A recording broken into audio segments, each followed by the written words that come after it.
وَإِن تَعُدُّوا نِعْمَةَ اللَّهِ لَا تُحْصُوهَا إِنَّ اللَّهَ لَغَفُورٌ رَّحِيمٌ.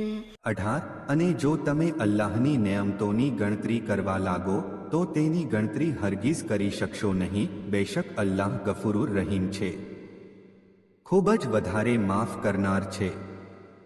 તફસીર: અલ્લાહની બેશુમાર નિયમતો છે અને આ મનુષ્ય તેની ગણી શકતો નથી.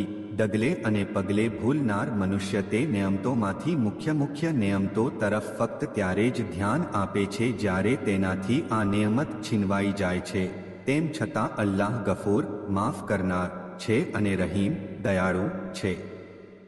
આ લોકો નિયમતોથી માલામાલ રહેવા છતાં અલ્લાહના હકમાં એટલા બધા ગુસ્તાખ અને નાફરમાન થઈ જાય છે કે ક્યારેક તો અલ્લાહના વજૂદનો જ ઇનકાર કરી દે છે.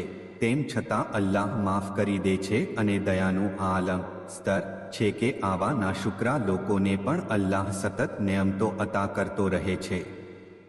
અલ્લાહે સમુદ્ર જેવી મોટી નેમત માણસને આપી છે. સમુદ્રમાંથી તાજી અને સ્વાદિષ્ટ માછલી મેળવે છે. સમુદ્રના અંદરથી તમે મોતી અને અન્ય કિંમતી પથ્થરો કાઢો છો અને લોકો તેને પોતાની શોભા અને ઝીનત બનાવે છે.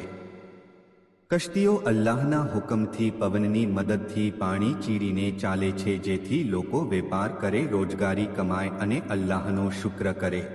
અલ્લાહે જમીનમાં મજબૂત પહાડો બનાવ્યા છે જેથી જમીન તેની જગ્યાથી ડગમગે નહીં અને લોકો સુરક્ષિત રહે. નદીઓ, રસ્તાઓ અને માર્ગો બનાવ્યા છે જેથી લોકો ગામો અને શહેરો અને પોતાના મકસદ સુધી આસાનીથી પહોંચી શકે. દિવસની નિશાનીઓ તમને પહાડો, ઊંચા નીચા પ્રદેશો અને જમીનના માર્ગ બતાવે છે અને રાત્રે માણસો તારાઓની મદદથી માર્ગ ઓળખે છે. તારા જેવી નેમત થકી લોકો સમુદ્ર અને રણમાં કિબલો અને રસ્તો ઓળખે છે.